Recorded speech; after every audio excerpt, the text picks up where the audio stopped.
Okay. ಇನ್ನು ವೀಕೆಂಡಲ್ಲಿ ಇನ್ನೊಂದು ಪ್ರಶ್ನೆ ಬರುತ್ತೆ. ಈ ರಕ್ಷಿತಾ, ಜಾನ್ವಿ ಮತ್ತು ಅಶ್ವಿನಿ ಇವ್ರು ಮೂರು ಜನದ ಗಲಾಟೆನಲ್ಲಿ ಗಿಲ್ಲಿಗೆ ಏನಾದರೂ ಅಡ್ವಾಂಟೇಜ್ ಆಯಿತಾ ಅಂತ. ಯಾಕಂದರೆ ಗಿಲ್ಲಿಗೆ ಕಿಚನ ಚಪ್ಪಾಳೆ ಸಿಗುತ್ತೆ. ಈ ಜಗಳನ ಅವ್ರು ಎನ್ಕ್ಯಾಶ್ ಮಾಡ್ಕೊಂಡ್ರಾ ಅಂತ ಸರ್ ಒಂದು ಕ್ವಶನ್ ಕೇಳ್ತಾರೆ. ಅದಕ್ಕೆ ಒಂದಷ್ಟು ಜನ ಹೌದು ಅಂತಾರೆ, ಒಂದಷ್ಟು ಜನ ಇಲ್ಲ ಅಂತಾರೆ. ನಿಮಗೇನು ಅನ್ಸುತ್ತೆ? ಆ ಇನ್ಸಿಡೆಂಟ್ ಆಗಿಲ್ಲ ಅಂದರೂ ಗಿಲ್ಲಿ ಬೇರೆ ಯಾವುದಾದ್ರೂ ಇನ್ಸಿಡೆಂಟಿಂದ ಆದರೂ ಅಡ್ವಾಂಟೇಜ್ ತೊಗೋತಿದ್ದ. ಅದು ಆ ಇನ್ಸಿಡೆಂಟ್ ಅಂತ ನಾನು ಅದೇ ಹೇಳಿದ್ದು. ರಕ್ಷಿತಾ ಹೋಗಿ ಗಿಲ್ಲಿನ ಅಪ್ರೋಚ್ ಮಾಡಿರಲಿಲ್ಲ ಅಂದಿದ್ರೆ ಗಿಲ್ಲಿಗೆ ಆ ವಿಚಾರನೇ ಗೊತ್ತಾಗ್ತಿರ್ಲಿಲ್ಲ. ರಕ್ಷಿತಾ ಹೆಲ್ಪ್ ಕೇಳೋದಕ್ಕೆ ಗಿಲ್ಲಿ ಇನ್ವಾಲ್ವ್ ಆಗಿದ್ದು.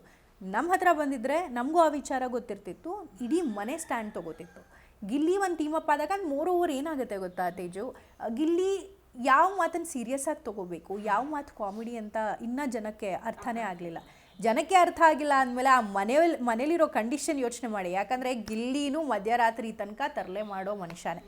ಎಷ್ಟೊಂದು ದಿನ ನಾವೇ ಬೈದಿದ್ದೀವಿ ಗಿಲ್ಲಿ ಪ್ಲೀಸ್ ಮಲ್ಕೊಳ್ಳೋ ಅಂತ. ಸೊ ಹಾಗಿದ್ದಾಗ ಕೆಲವೊಮ್ಮೆ ಅವನು ಸೀರಿಯಸ್ ವಿಚಾರನೂ ತುಂಬ ಹ್ಯೂಮರಸ್ ಆಗಿ ಹೇಳ್ತಾರೆ.